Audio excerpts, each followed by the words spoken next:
Welcome to the Deep Dive.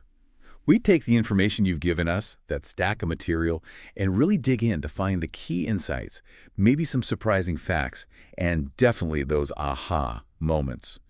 Today, we're diving deep into outpatient anesthesia, specifically within oral and maxillofacial surgery. Now, I know that sounds maybe a bit niche, but it's packed with critical details, stuff that ensures patient comfort and really patient safety, which is paramount. You've provided some incredibly thorough material here, principles, assessment, even special patient groups, and potential complications. That's right. And our goal today really is to take all this complex info and boil it down into something clear, something actionable. We'll look at the sedation levels, the goals behind an anesthetic plan, and just how personal and customized this whole thing needs to be for each patient. Okay, great. Let's unpack this. Let's get to the heart of what makes this field so specialized and, frankly, so vital. So first off, when we say anesthesia in this context, office-based oral surgery, it's more than just putting someone fully to sleep, isn't it? What are we actually aiming for? Oh, absolutely. It's really a spectrum of effects we're targeting. We want anxiolysis that's reducing anxiety. Okay. Amnesia, so they don't remember the unpleasant parts. Sedation for calmness, and sometimes hypnosis, which is more like a sleep state. All of this works together to create a patient who's comfortable, cooperative, and really importantly, hemodynamically stable. Hemodynamically stable mean their vitals are solid. Exactly. Blood pressure, heart rate, oxygen levels, all steady and within safe limits. You shared the ASA definitions, the American Society of Anesthesiologists, for sedation levels. And it really is a continuum, isn't it? From minimal right through to general anesthesia. Could you walk us through the key differences? Yeah, absolutely. The ASA lays out 4 main levels. It's important to remember these levels are about the patient's response, not just the drugs given. Right. Response is key. Precisely. So, minimal sedation or anxiolysis. The patient responds normally to commands. Breathing, heart function, totally unaffected. They might just feel a bit less coordinated. Okay, just taking the edge off. Exactly. Then moderate sedation analgesia, often called conscious sedation. Here they respond purposefully, but maybe need a verbal cue or a light touch. Airway's fine, breathing's adequate, heart function usually maintained. Still pretty interactive then. Yeah. Now, deep sedation analgesia. This is a bigger step. The patient's not easily woken up. They'll respond, but only to repeated or maybe painful stimulation. And here's a key point. Their ability to breathe on their own might be impaired. Okay, so airway intervention could be needed. Potentially, yes. Spontaneous breathing might not be enough. Cardiovascular function is usually okay, but breathing is the main watch-out. Got it. And the last one? General anesthesia. This is a drug-induced loss of consciousness. They're unarousable, even with painful stimuli. Maintaining their own airway and breathing is often impaired. So they need help breathing. Frequently, yes. Assistance with the airway, sometimes even positive pressure ventilation, and cardiovascular function can be impaired too. So that distinction, patient response, not just drug dose, that's huge. Given that range, what are the core goals that shape an anesthetic plan, knowing it has to be so personalized? Right. It's truly custom work for every patient. We usually think about 6 key goals. 1, create the best possible environment for the surgeon to work. Smooth, controlled. Makes sense. 2, minimize the patient's anxiety, maximize their comfort. That's huge for the experience. Yeah, nobody wants to be terrified. Exactly. 3, control behavior and movement. Optimize cooperation, especially if it's a tricky procedure. 4, optimize pain control analgesia both during and after. Critical. 5, maximize the potential for amnesia. Most patients prefer not to remember. And 6, the most critical goal. Optimize patient safety. Maintain respiratory and hemodynamic stability above all else. The depth of sedation we choose depends on both the patient and the specific procedure. Okay, that framework makes a lot of sense. It really sounds like a thorough patient assessment is the absolute foundation for that safety. What does that assessment involve, typically? And what's the general profile of patients we see in oral and maxillofacial surgery offices? You're spot on. A comprehensive pre-procedure history and physical exam are non-negotiable. This is where we identify anything that might mean we need to adjust the anesthetic plan. There was a large prospective study, actually, that looked at this. It found about 72% of patients are ASA1, that means healthy. Okay, the majority. Right. Then about 24.5% are ASA2, meaning mild systemic disease. About 3% are ASA3 with severe systemic disease, and a tiny fraction, like 1%, are ASA4 or 5. So generally a healthy population, often younger folks getting wisdom teeth out maybe? Often, yes. But look at those numbers again. Over 25%, more than a quarter, are ASA2 or higher. That's a significant number of people with existing medical conditions we absolutely need to account for. Right. You can't assume everyone is ASA1. So what specifics are you zeroing in on during that assessment? What are the crucial elements? We cover a lot of ground. Age, obviously. A very detailed airway assessment. We'll come back to that. Last menstrual cycle, pregnancy status for women of childbearing age, weight, height, BMI, any history of substance use, alcohol, drugs, smoking. Critically, their NPO status, nil per os, nothing by mouth confirming they haven't eaten or drunk recently. The fasting part. Exactly. Then a full medical history, all their current medications, allergies, and any previous history with anesthesia, personal or family, any problems or adverse events they might know about. Okay. You mentioned coming back to the airway assessment. Why is that so critical? Because honestly, it's probably the single most critical part of the pre-anesthetic plan, especially in this setting. There are studies, unfortunately, that show almost half of all patient injuries under anesthesia are related to airway problems. Half. That's staggering. It is. And these often result in permanent brain injury or even death. Airway compromise is a major risk. Okay, that really drives home the importance. So what specific red flags, what indicators are you looking for that signal this might be a difficult airway? We look for clues in both their history and during the physical exam, historically. Have they ever been told they were difficult to intubate or ventilate before? Do they have diagnosed obstructive sleep apnea, OSA? Any prior surgeries on their airway? Okay, so past experience matters a lot. Hugely. Then, the physical exam. We do several things. The modified Mallampati test. We ask the patient to open their mouth and stick out their tongue without saying, ah. We're looking at how much of the back of the throat, the uvula, the pillars we can see. Less visibility means a higher score, potentially a harder airway. Right, I've seen that chart. Then, thyromental distance. Measure from the bony point of the chin to the thyroid cartilage, the Adam's apple area. Should be at least 6 centimeters, roughly 3 finger breadths.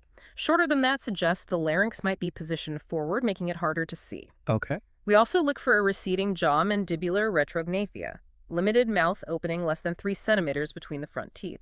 That could indicate TMJ issues or phismus. Trismus being jaw muscle spasm. Yes. Also, a short neck or a thick neck circumference over 17 centimeters. Enlarged tonsils, grades 3 or 4.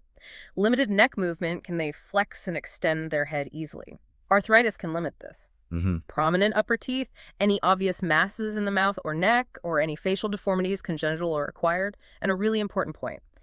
No single one of these tests is perfect. You can't rely on just Mallampati alone.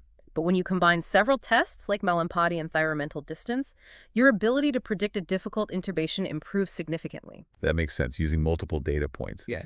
Now, you mentioned that in office-based surgery, patients often aren't intubated. So mask ventilation, just using a mask to help them breathe, must be particularly important. What predicts difficulty with that? Absolutely critical. Being able to ventilate someone with a mask if needed is a fundamental skill. Research has identified 5 independent predictors that make mask ventilation potentially impossible. Okay, what are they? Changes in the neck from radiation therapy, being male, having obstructive sleep apnea, a Mallampati score of 3 or 4, and having a beard. A beard. Interesting. Yeah, it makes getting a good seal with the mask much harder. Other things like obesity, snoring, or being toothless can increase the difficulty, but they don't necessarily make it impossible, often manageable with specific maneuvers. But for these non-intubated cases, especially with surgery happening inside the mouth, there's always a risk of the airway getting blocked, maybe by the position of the jaw or head, or the tongue falling back. Recognizing a potentially difficult airway beforehand lets the surgeon plan accordingly. Maybe they stick to minimal sedation, or maybe they decide this patient needs advanced airway management, like an LMA or intubation, either in the office if equipped, or move the case to a hospital. That foresight dramatically increases the chance of a safe outcome. Okay, so we've covered the biological factors in assessment, but what about lifestyle, things people do every day? How do factors like smoking, obesity, even fasting rules play into this delicate anesthetic balance? Let's start with smoking. We all know it's bad for health generally, but what are the specific concerns during the perioperative period around the time of surgery? Smoking is a huge one. Roughly a quarter of U.S. adults smoke, and it definitely increases the risk of complications around surgery. Often, this is because smokers are more likely to have underlying ischemic heart disease or COPD. Right, the associated conditions. Exactly, but smoking itself has direct effects too, mainly from the nicotine and carbon monoxide. It increases airway irritability, meaning more risk of laryngospasm, that voice box spasm we talked about, and general obstruction. It messes with the tiny hairs, the cilia, that clear mucus. It creates a ventilation perfusion mismatch, meaning parts of the lung aren't working efficiently. So gas exchange is impaired. Precisely. It also shifts the oxyhemoglobin dissociation curve to the left. Sounds technical, but it just means red blood cells hold on to oxygen more tightly, releasing less to the tissues that need it. And the carbon monoxide binds to hemoglobin, creating carboxyhemoglobin, which further cuts down oxygen delivery. Wow. Quantifiable risk. Yeah, a big survey showed respiratory problems were 1.8 times more common in smokers overall. But get this, 6.3 times more common in obese smokers. Bronchospasm, the airways tightening up, is a big risk. Especially for young female smokers with chronic bronchitis, their risk can be almost 26 times higher. Even passive smoking in kids increases respiratory issues. That's incredibly stark. So what's the advice then? If a patient smokes, what should they do before surgery? Stop. Keep going. Well, the standard advice is usually to stop smoking for at least 6 to 8 weeks beforehand for the maximum benefit. That gives the lungs and airways some real time to recover function. Okay, 6 to 8 weeks. But even stopping for just 24 hours helps. It gets the immediate nicotine and carbon monoxide out, which reduces the cardiovascular stress and improves oxygen delivery right away. But I sense a but coming. You do. Here's where it gets really interesting and frankly a bit controversial. There seems to be this paradoxical effect. If someone stops smoking somewhere between that 24-hour mark and the full 8 weeks, they might actually have increased airway secretions and irritability. Increased, so worse. Potentially, yes. Some studies have shown significantly higher rates of lung complications for people who stopped, say, 2 or 3 weeks before surgery, compared to those who stopped for the full 8 weeks, or even those who didn't stop at all. That seems completely counterintuitive. It does. One study even found the risk was 7 times higher for people who just reduced their smoking close to surgery compared to those who kept smoking consistently. So the somewhat controversial takeaway is, if a patient absolutely cannot manage to quit for 8 weeks, it might actually be safer for them to continue smoking right up until 24 hours before, rather than quitting for that intermediate period of, say, 1 to 7 weeks. Fascinating. Any other smoking quirks? One last interesting nugget. Those polycyclic hydrocarbons in tobacco smoke, they induce or ramp up certain liver enzymes, specifically the cytochrome P450 system. The system that metabolizes drugs. Exactly. So if someone stops smoking, these enzyme levels can drop. This might mean certain drugs like the blood thinner Coumadin stick around longer, potentially increasing bleeding risk after surgery. And on the flip side, smokers tend to have less postoperative nausea and vomiting, PONV. Really? Why? The theory is maybe those induced liver enzymes are better at breaking down whatever substances cause PONV. Still being studied, but it's an observed correlation. That paradoxical effect on airway reactivity is really something to think about. Okay, shifting gears now to obesity, another major health issue. How does excess weight complicate anesthetic planning, especially for dental or oral surgery? Yeah, obesity rates are incredibly high, as you know. Yeah. Over 15% in kids and teens, up to 40% in adults, and it often comes with other diseases, type 2 diabetes, high blood pressure, heart disease. Physiologically, obese patients just use more oxygen and produce more CO2. Their anatomy, particularly the extra weight on the chest and abdomen, leads towards restrictive lung disease. Their chest wall is less compliant, the diaphragm is pushed up, it's harder for their lungs to fully expand. Especially when lying down for surgery. Exactly. It gets significantly worse when they're supine. This can cause atelectasis, collapse of small air sacs, that ventilation perfusion mismatch again, lower oxygen levels, hypoxemia, and higher CO2 levels, hypercapnia. So increased risk of lung problems, definitely. They're up to 4 times more likely to have pulmonary complications during or after surgery. And managing their airway can be tricky too. Decreased neck and jaw movement, plus excess fatty tissue in the throat. How does this affect giving medications? Is dosing different? It can be. First, just getting an IV started might be harder. Then, for lipid-soluble drugs, ones that dissolve in fat, there's a much larger volume of distribution. The drug spreads out into all that extra fat tissue. So it takes more to get the same effect in the blood? Initially, yes, you might get lower plasma concentrations, and it also means elimination is delayed, the drug hangs around longer. Midazolam's half-life, for instance, can be 3 times longer in an obese patient, so dosing needs careful thought. Often, loading doses of drugs like midazolam or fentanyl are based on total body weight, but maintenance doses might need to be based on ideal body weight to avoid accumulation and overdosing. Propofol infusions can be useful because it doesn't accumulate as much, but its dosing also needs careful adjustment. You also mentioned a concerning link between obesity and undiagnosed obstructive sleep apnea, OSA. Yes, this is a huge issue. Estimates suggest maybe 80% of people with OSA don't even know they have it. And it's critical because OSA significantly bumps up the risk of complications, not just during the anesthetic, but well into the recovery period, too. How do you screen for it? We often use tools like the Stop Bang score. It's an acronym checking for snoring, tiredness, observed apnea, high blood pressure, BMI over 35, age over 50, neck circumference over 40 centimeters, and male gender. It's pretty sensitive for picking up potential OSA. And why is identifying it so vital? Because the risks are real. The ASA guidelines actually recommend that diagnosed OSA patients be monitored for, on average, 3 hours longer after anesthesia before they can be safely discharged, compared to non-OSA patients. That tells you something about the potential for delayed complications. 3 hours longer. That's significant. Okay, let's switch to the MPO guidelines, nothing by mouth. Seems like a standard pre-surgery rule, but what's the actual reason behind it? The core principle is simple. Minimize the amount of stuff in the stomach and make whatever is there less acidic. Why? To prevent aspiration pneumonitis. Which is? If stomach contents get regurgitated and then inhaled into the lungs during anesthesia when protective reflexes are suppressed, it can cause a really nasty lung inflammation or infection. So empty stomach, less acidic contents is much lower risk. Makes perfect sense. So what are the current guidelines patients typically need to follow? For solid food, digestion takes time. About half might still be there after 2 hours. So the standard is a 6 to 8 hour fast for solids, maybe even 8 hours for really fatty foods as they digest slowest. Okay.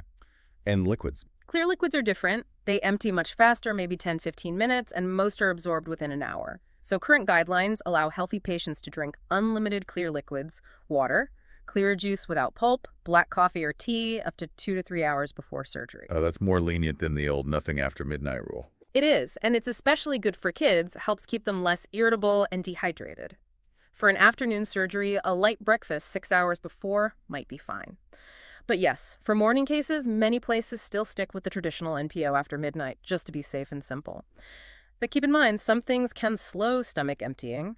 Pain, anxiety, that high sympathetic tone, or fight or flight state opioids, smoking, cannabinoids, even just functional indigestion, those can mess with the timeline. What about emergencies if someone needs urgent surgery and hasn't been MPO? That's a higher risk situation. Management often involves endotracheal intubation, placing a breathing tube to definitively protect the airway from aspiration. We can also give medications to help. H2 antagonists to reduce stomach acid production, clear antacids like sodium citrate to neutralize existing acid, and maybe metoclopramide to try and speed up stomach emptying and tighten the valve between the esophagus and stomach. Right, taking extra precautions. Yeah. Lastly, in this section, pregnancy testing. You mentioned it can be sensitive. How is it handled? It is sensitive, yeah. But the potential consequences of unknowingly anesthetizing someone who is pregnant are severe for both mother and fetus. So reliable detection is important. Often, a careful, accurate history from an informed patient is effective. We ask all women of childbearing potential about their last period and if there's any chance they could be pregnant. Is routine testing common? It's actually detected pregnancy in about 0.5% of adolescent surgical patients in some studies. With teens, you need extra tact, as they might not be forthcoming, especially with parents around.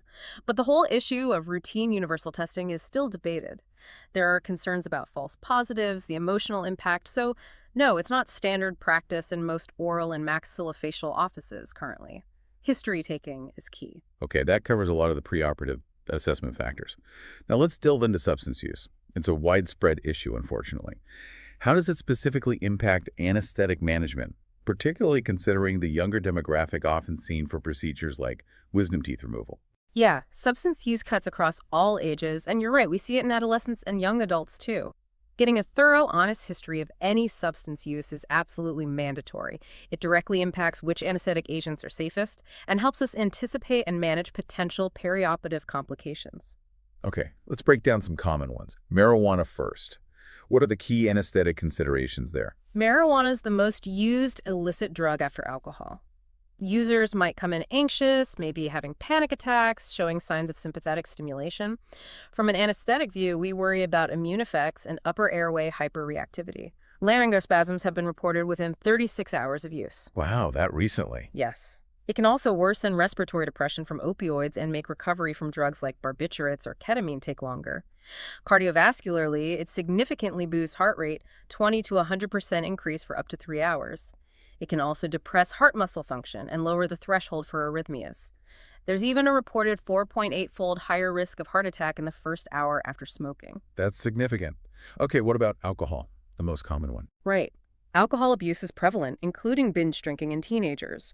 While younger abusers might not have the long-term liver damage or neurotoxicity yet, lab tests can sometimes show early signs elevated liver enzymes like GGT or an SALT ratio over 1 or a high MCV indicating large red blood cells. A big concern for anesthesia is aspiration risk. Chronic alcohol use stimulates stomach acid and delays emptying. Plus, they might drink the morning of the procedure, violating NPO status. Right, self-medicating anxiety, perhaps. Possibly. And chronic abuse can lead to alcoholic cardiomyopathy, weakening the heart. Tolerance is a big factor, too. It changes how they respond to anesthetics, often requiring dose adjustments. Alcohol can also slow down the metabolism of certain drugs. We often incorporate benzodiazepines into the plan to help manage altered brain chemistry related to chronic use. Okay, what about stimulants, amphetamines, cocaine? Amphetamines. Acute use, like someone high coming in, dramatically increases anesthetic requirements. It's also been linked to severe high pressure inside the skull during surgery. Paradoxically, chronic use can deplete brain catecholamines, actually decreasing anesthetic needs. But this can lead to severe low blood pressure during and after surgery that's hard to treat, with a poor response to standard pressor drugs like ephedrine. Okay, quite different effects depending on acute versus chronic use. And cocaine. Cocaine. Intense, high, but major medical risks. Acute intoxication causes intense CNS stimulation, hypervigilance, anxiety, agitation, cardiovascularly, tachycardia, arrhythmias, high blood pressure, even heart attacks or ischemia, sometimes in young people with no prior history. This is all due to blocked neurotransmitter reuptake and massive adrenergic stimulation. So flooding the system with stress hormones. Essentially, yes. Chronic abuse can lead to an enlarged, weakened heart. Neurologically, it lowers the seizure threshold and can cause strokes. Respiratory issues too, rhinitis, asthma, cough, fluid in the lungs. For elective surgery, we really want to wait at least 24 hours after last use. ECG monitoring is wise, and we strictly avoid other stimulants like ketamine or epinephrine in local anesthetics. Got it. What about ecstasy on inhalants? Ecstasy, MDMA, is a stimulant with psychedelic properties lasting 4 to 6 hours. Psych effects: confusion, depression, anxiety, paranoia, physical, muscle tension, teeth clenching, nausea, blurred vision, tremors. It raises heart rate and blood pressure, risky for anyone with circulatory issues. There's evidence of serotonin neurotoxicity and potential long-term cognitive decline with repeated use. And remember, ecstasy pills often contain other drugs too. Complications we watch for include SIADH, water retention, and dangerous hyperthermia. And inhalants, often associated with younger users. Yes, more common in preteens sometimes. Users might show light sensitivity, eye irritation, tinnitus, sneezing, chest pain, arrhythmias. The big anesthetic concern is potential damage to organs, liver, kidneys, bone marrow from the chemicals, which are often impure or halogenated. Yeah. We have to factor that potential organ dysfunction into the plan. Right. Lastly on this list, LSD and PCP. LSD or acid. Odorless, colorless, usually taken orally. Effects are very unpredictable, can last 12 hours or more. Physical signs: dilated pupils, hyperthermia, tachycardia, hypertension, sweating, tremors, emotionally. Extreme swings, delusions, visual hallucinations. Flashbacks can occur much later. Long-term use is linked to psychiatric problems. Anesthetically, we need to be aware of these potential psychiatric effects and avoid drugs that could worsen them. PCP, phencyclidine. Originally an anesthetic, but stopped due to emergence delirium hallucinations, agitation, now an abused street drug, often smoked. Anesthetic concerns are its sympathomimetic effects, similar to ketamine. Think tachycardia, tachyarrhythmias, potential hypertensive crisis. Key management is maintaining normal blood pressure and avoiding other sympathomimetic drugs. Okay, that's a sobering overview of how substance use complicates things. Now let's shift focus again, this time to age-related physiological changes. We'll start with a pediatric patient. What makes anesthetizing children uniquely challenging? Anesthetizing kids is definitely not just about scaling down adult doses. It involves really understanding their unique anatomy, physiology, how they handle drugs differently, pharmacokinetics and dynamics, and importantly, their psychological development stage. Probably the biggest concern, especially for intraoral procedures where the child isn't intubated, is simply the proximity of the surgery to the pharynx. They are incredibly susceptible to airway obstruction and irritation, which can lead to hypoxia, low oxygen very, very quickly. So when you say their airway is different, it's not just smaller, right? There are fundamental differences that make even minor issues like swelling or a bit of mucus much more significant, like breathing through a coffee stirrer versus a regular straw. That's a perfect analogy. It really is like that. In the upper airway, their tongue is proportionally much larger for their mouth, and it sits higher, potentially blocking the soft palate. Also, lymphoid hypertrophy, big tonsils, and adenoids is common, especially between ages 4 and 10, and can seriously obstruct the airway. Okay, tongue and tonsils, what about lower down? The lower airway diameter is smaller, obviously, but physics tells us resistance increases dramatically as the radius shrinks to the fourth power, actually. So even a tiny bit of narrowing from secretions or swelling has a huge impact on breathing effort. Their trachea, the windpipe, is also softer, more compliant.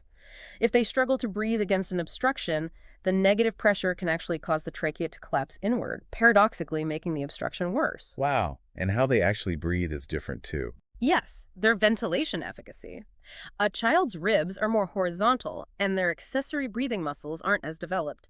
This means they rely heavily on their diaphragm. If they have an upper airway obstruction under sedation, you might see their chest wall actually moving inward when they try to inhale paradoxical movement. And critically, their lungs. They have smaller, fewer alveoli, the tiny air sacs. This means more dead space ventilation, air that doesn't participate in gas exchange, and it takes more energy just to breathe.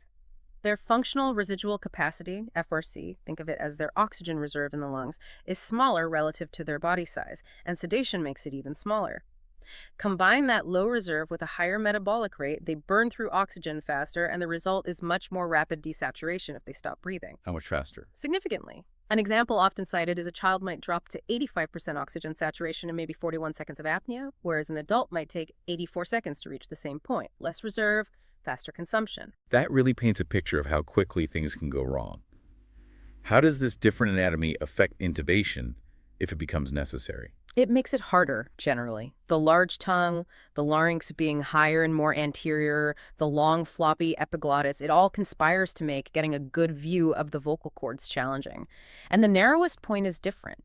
In adults, it's the vocal cords. In young children, it's often the cricoid cartilage, that ring below the cords. This matters for choosing the right size tube. Traditionally, uncuffed tubes were used in kids under 8-10 to avoid pressure injury to this area, though cuffed tubes are used more now with careful pressure monitoring. Even so, an uncuffed tube might not seal well, potentially requiring reintubation. And because their trachea is shorter, simple head movements during surgery can easily dislodge the tube. Post-intubation group is a risk too, you mentioned. Yes, especially between ages 1 and 4. Inflammation and swelling below the vocal cords. Head position and tube size are factors. And of course, certain congenital syndromes, Crouzons, Goldenhars, Down syndrome, come with facial or airway abnormalities that make airway management inherently much more complex. What about common colds, URIs? Kids always seem to have runny noses. When is that a concern for anesthesia? Just a simple runny nose or rhinitis isn't usually reason to cancel, but a severe URI-productive cough, fever, thick-colored discharge absolutely is. The tricky area is the mild or recovering URI. Why the concern? Because the infection causes increased secretions, swelling, inflammation, and makes the airway hyperreactive. This increases the risk of laryngospasm, bronchospasm, desaturation, and these changes can linger for 4 to 6 weeks after the symptoms clear up. 4 to 6 weeks, wow. Yeah. So the general guideline for a child with a mild URI, if no intubation is planned for a minor office procedure, is often to postpone for about 2 weeks just to be safe. Okay, and the pediatric cardiovascular system different too? Here. Yes. A child's heart muscle is less compliant, It doesn't stretch as easily. So their cardiac output, the amount of blood pumped, is very dependent on their heart rate. They can't easily increase the stroke volume, the amount pumped per beat. So heart rate is king. Pretty much. Also, their parasympathetic nervous system, the rest and digest system, has more influence than the sympathetic fight or flight. This makes them more prone to sudden drops in heart rate bradycardia, which can quickly lead to low blood pressure because, again, they have limited ability to compensate by changing blood vessel resistance. Beyond the physical, what about the psychological side for kids facing surgery? Must be terrifying. Immensely stressful. Their biggest fears are often separation from parents, needles, pain, and just the unknown, sometimes perceived as mutilation. Younger kids, under 6, really don't grasp the why. Older kids, maybe with school experience, might understand more and can sometimes even participate in choices, like picking a mask flavor. Adolescents can be tricky, rapid mood swings, sometimes paradoxical agitation with sedatives, which can surprise everyone. Parental presence can be great, but if the parent is highly anxious, that can make things worse. Clear, simple, age-appropriate explanations are absolutely key. Honesty without inducing more fear. Okay, given all those unique factors, anatomy, physiology, psychology, Yeah. how does that translate into the actual anesthetic techniques and drugs you use? Let's start with how you actually give the sedatives. What are the common routes? Right, we have quite a few options for kids. Oral, intranasal, transmucosal, like under the tongue or cheek, rectal, intramuscular IM, inhalational, breathing it in, and intravenous. 4 offers the quickest onset, most predictable effect, easiest dose adjustment, and fastest offset. Big downside, the needle, often the worst part for the child. Even if we don't start with an IV, getting one placed after they're sedated is usually recommended for emergencies or if more drug is needed. In a real emergency, the femoral vein or interosseous IO access into the bone marrow, usually the tibia in young kids, are reliable backup options. IO, into the bone. Sounds intense, but effective in a pinch. Very effective, inhalational. Also, rapid onset, predictable, rapid offset, usually via a mask with oxygen and nitrous oxide. Can be done gradually or quickly. Drawbacks, the smell of the agent, though sometimes masked, and requires the child to accept the mask. IM speed and predictability approach 40 rev that it's painful. For a truly uncooperative child, though, it might paradoxically be the least traumatic overall approach to get initial control. Oral, often seen as least threatening, kids usually take it. Limitations. Slow onset, very variable response between kids, and prolonged recovery. Small risk of aspiration if they inhale while crying and taking it. Intranasal, sprayed into the nose. Rapid absorption due to rich blood supply and direct brain connection, but often burns or stings, like midazole due to pH, so kids hate it. Plus, they often swallow some, reducing effectiveness. Transmucosal, absorbed through the mouth lining. Rapid bypasses the liver first pass, needs cooperation to hold the drug there. Fentanyl lollipops exist, but other drugs are often bitter. Kids tend to spit or swallow them too early. Rectal. Useful for anti-nausea meds, fever reducers, pain meds, sedatives, and emergency drugs like diazepam for seizures.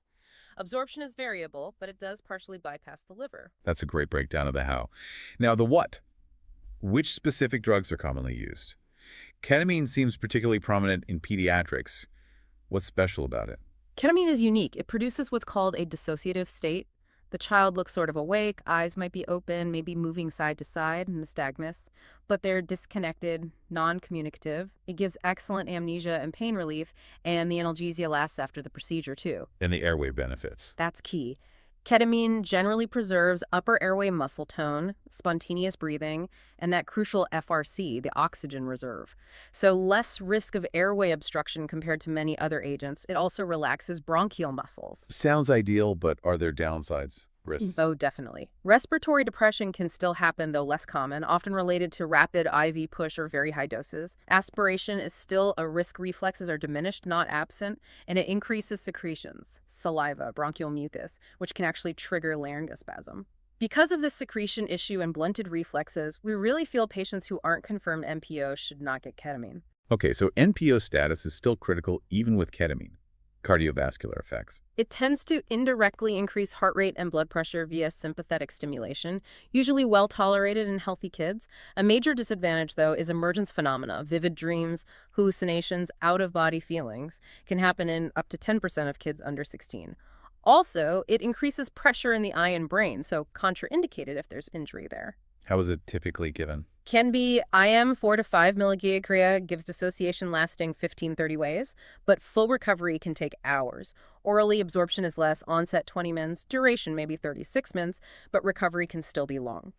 We often give it with a benzodiazepine like midazolam, helps reduce the ketamine dose, lessens hallucinations and cardiovascular effects, adds amnesia, but might prolong recovery slightly. For really difficult kids, IM or oral ketamine, maybe with midazolam, is a good way to get them calm enough for treatment. But regardless of route, you must have the monitoring and rescue capabilities for deep sedation or general anesthesia ready. Airway issues can still happen. Right. What about midazolam then? Very common benzodiazepine. What's its main role in pros cons versus ketamine? Midazolam is super common, water-soluble, short-acting, primarily gives anxiolysis, sedation, amnesia. Oral midazolam, 0.5 to 1.0 milligauge, is a very popular pre-medication, calms down 70–80% of kids effectively.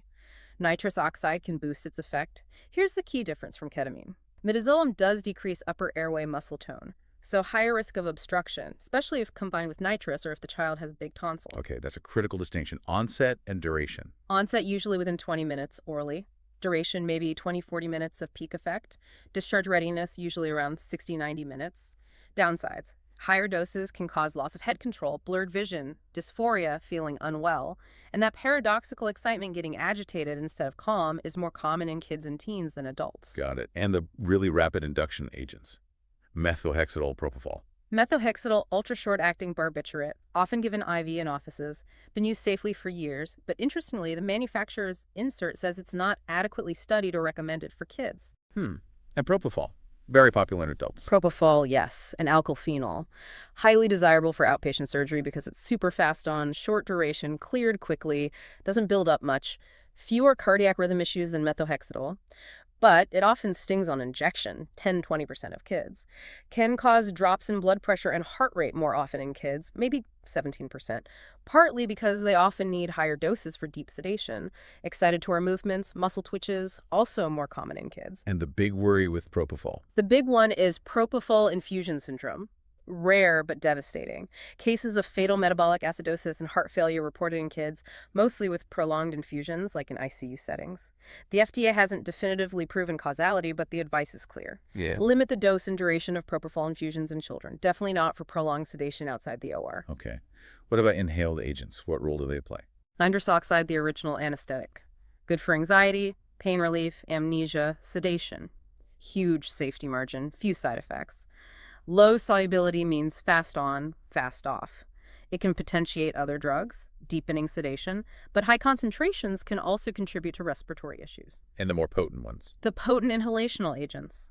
Older ones like halothane, newer ones like sevoflurane, desflurane, isoflurane. These can induce and maintain full general anesthesia. For mask induction, putting the child to sleep with the mask, only halothane and sevoflurane are non-irritating enough to be well tolerated. Their low solubility means faster wake-ups. Desflurane, nitrous, sevoflurane are faster than halothane. All of them depress breathing drive and increase CO2, but they also relax airways, bronchodilation, which is good for kids with asthma. Cardiovascular effects. All depress the heart muscle to some extent. Halothane was the worst, dropped blood pressure and heart rate, made the heart sensitive to arrhythmias. Sevoflurane is much preferred, now fewer cardiorespiratory effects, largely replaced halothane. Any toxicity concerns? Halothane had links to liver injury in adults, rare in kids. Sevoflurane has theoretical concerns about kidney toxicity from breakdown products, fluoride, compound A, but clinically significant kidney problems haven't really panned out in practice. Are there other supplemental sedatives or meds sometimes used? A few others pop up. Chloral hydrate, an older alcohol-based sedative, makes kids sleepy but isn't great for anxiety. Slow onset, 30 to 60 minutes, variable duration, 2 to 5 hours, irritates the stomach, can cause nausea vomiting, less common now. Antihistamines, like promethazine, hydroxyzine, used mainly for anti-nausea or anti-itch effects. They do cause sedation, so sometimes used for that, but often not enough anxiety relief alone. Fentanyl citrate, oral transmucosal lozenge lollipop, provides both pain relief and sedation. Analgesia starts first and last post-op, big downsides, high rates of nausea, vomiting, itching, and critically, the respiratory depression can outlast the sedation, which is a major safety concern. Needs very careful monitoring. Okay, shifting gears completely now to the other end of the spectrum, geriatric patients. What makes managing anesthesia in older adults unique? Is it just about age? It's really not just about the number. Chronological age isn't the best predictor of risk. It's much more about the presence and severity of coexisting diseases. Older adults simply have less physiological reserve in almost every organ system. They might function fine day to day, but under the stress of surgery and anesthesia, those diminished reserves become critical. Can you break down some of those key system changes, cardiovascular first? Sure, cardiovascular. Higher rates of coronary artery disease, heart failure, which carries the highest perioperative risk hypertension, arrhythmias, the aorta gets stiffer, systolic blood pressure rises, the heart pumps against more resistance after load, and the heart rate doesn't respond as robustly to stress. Their ability to increase ejection fraction under stress is also reduced. All this means drugs take longer to circulate and have their effect, and redistribution is altered. Okay, lungs, pulmonary system. Pulmonary. More COPD, effects of lifelong smoking. Conditions like Parkinson's can affect swallowing and puff reflex, increasing aspiration risk. The chest wall gets stiffer, calcified cartilage, spine changes, respiratory muscles weaken, there's less gas exchange surface area in the alveoli. Closing volume increases, small airways collapse sooner, leading to more VQ mismatch and lower oxygen levels. Plus, their brain's response to low oxygen or high CO2 is blunted, leading to less regular breathing patterns. And liver and kidneys. Yeah. Drug processing centers. Both show functional decline. Hepatic, liver, blood flow drops significantly, maybe 40% by age 65. This affects drugs heavily metabolized by the liver on the first pass, like fentanyl, ketamine, propofol. Renal kidney function can decrease by 50% by age 70. This prolongs the effect of drugs or their active metabolites that are cleared by the kidneys. So putting that all together, less reserve, slower processing, what does it mean for drug dosing in the elderly? Just use less. Generally, yes. They typically require lower doses of anesthetic agents. Their body composition changes too, less body water, relatively more fat.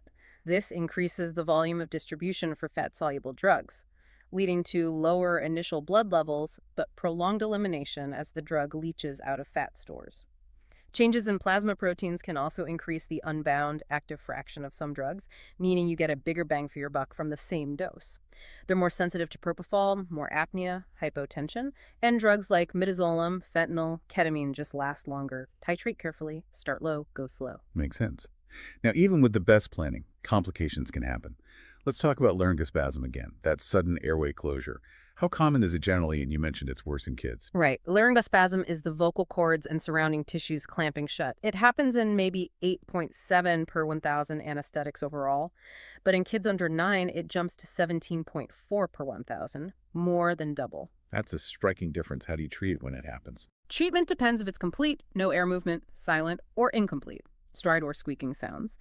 First step always is try basic maneuvers. Jaw thrust, chin lift, maybe suctioning secretions. For incomplete spasm, gentle positive pressure ventilation with 100% oxygen via mask breaking the spasm or fluttering the bag. If it's complete or doesn't resolve quickly, you need a muscle relaxant. Muscle relaxant. Yes. Succinylcholine is the drug of choice because it works incredibly fast and wears off quickly. If they have an IV, 0.5, 1.0 milligilograms, no war, 4 milligilograms into the tongue muscle or IM. In kids who are hypoxic or for repeat doses in adults, leave atropine first to prevent severe bradycardia from the succinylcholine. Are there risks with succinylcholine itself? Yes, definitely. Muscle aches afterwards are common. More seriously, it's a trigger for malignant hyperthermia, MH, that rare genetic condition. Jaw muscle rigidity after giving it can be an early sign, though tachycardia and rising CO2 are more sensitive. Also, risk of hyperkalemic cardiac arrest, high potassium stopping the heart, in patients with undiagnosed muscular dystrophies like Duchenne's or Becker's.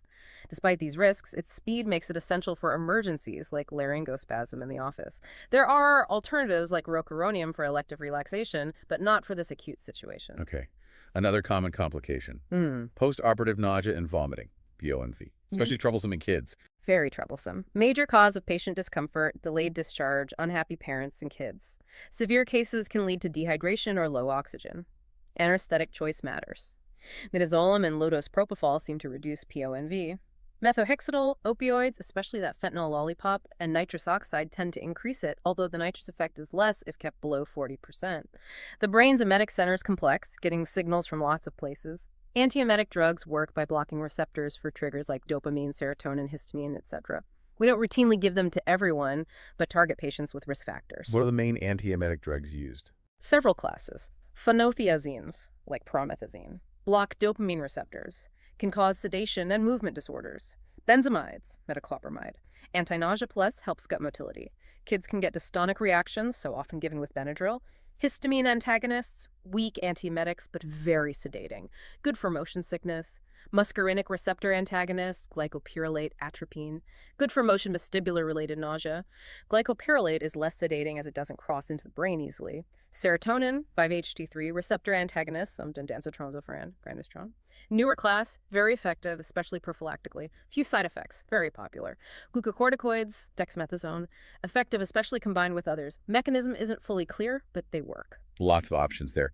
So after the procedure, the goal is rapid recovery for discharge. What does that phase involve? Recovery is that transition period. Stage 1 is emergence opening eyes, responding to voice. Monitoring continues intensely, airway, breathing, oxygen, vital signs stable. We gradually wean off supplemental oxygen. Keep the 5E in until they're ready to walk out. Suction must be immediately available. We use objective criteria for discharge. Scoring systems like the modified Alderate score look at activity, breathing, blood pressure, consciousness, oxygen saturation. Need to meet a certain score. Plus, usually a minimum time since the last anesthetic drug was given. What usually holds people up? Delays discharge. Top 2 reasons: pain and PONV. This really highlights why good local anesthesia, especially long-acting blocks, is so crucial. It tackles both problems. Less pain means less need for opioids, which cause PONV, and less pain itself reduces PONV. And fluids. Do patients need to drink before leaving? Not always strictly required for healthy patients getting short procedures, but giving IV fluids during the case definitely improves the quality of recovery. Less residual grogginess, headache, dizziness, nausea. So it's good practice. For patients with medical issues like diabetes, ensuring they can tolerate fluids orally before discharge is more important. Okay, makes sense. Finally, let's touch on some special patient populations that require really tailored anesthetic approaches.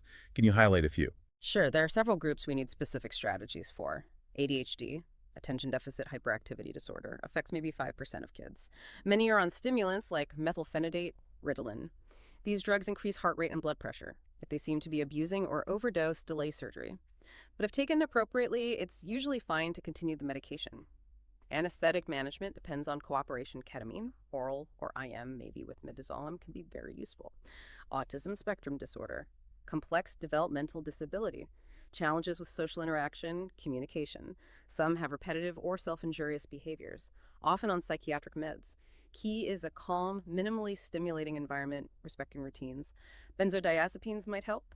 If IV access is impossible, mask induction or IM ketamine are options. Oral ketamine and midazolam can work even for combative patients. Post-op agitation can happen, may need gentle restraint for safety. Cerebral palsy, CP. Impaired movement control, lots of variation. Can have associated mental impairment, but over half don't. Speech issues, seizures, drooling, reflux. Spasticity can cause a hyperactive gag reflex. Anxiety worsens movement, so nitrous might help. Severe scoliosis can cause restrictive lung disease. Muscle weakness affects breathing. Conscious sedation might be risky due to aspiration risk. Intubation might be safer. Importantly, succinylcholine is not contraindicated for emergency use here. And never assume mental impairment based on physical disability. Down syndrome, trisomy 21, common chromosomal disorder, often mild to moderate mental impairment. Key issues for anesthesia: cardiovascular defects, in 40% need cardiology input, and craniofacial features large tongue, small jaw, short neck, big tonsil synovials, all increase airway obstruction risk. Lax joints can mean TMJ instability. Subglottic stenosis, narrowing below cords, and up to 25% might need a smaller tube, huge concern. Atlantoaxial instability, unstable C1, C2 vertebrae in 20%.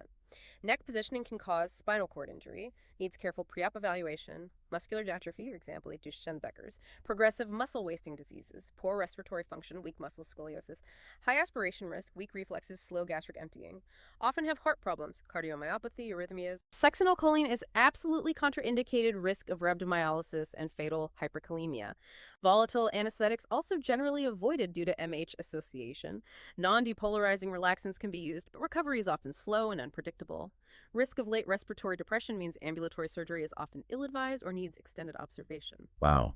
This deep dive has really, truly highlighted the incredible complexity, the intense personalization involved in outpatient anesthesia for oral and maxillofacial surgery.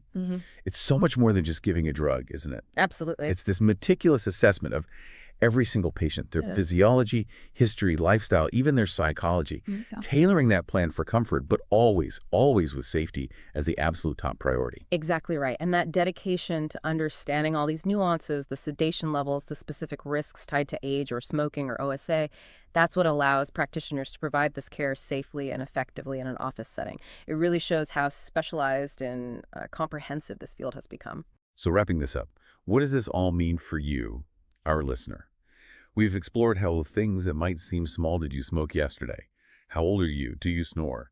Can fundamentally change an anesthetic plan. It really brings up a fascinating question, doesn't it? In this era of increasingly personalized medicine, with all these insights into our individual biology and lifestyles, how do you think this understanding will continue to revolutionize fields like outpatient anesthesia? How might it make procedures even safer, even more precisely tailored, blurring that line between what's considered routine care and what's uniquely designed just for you?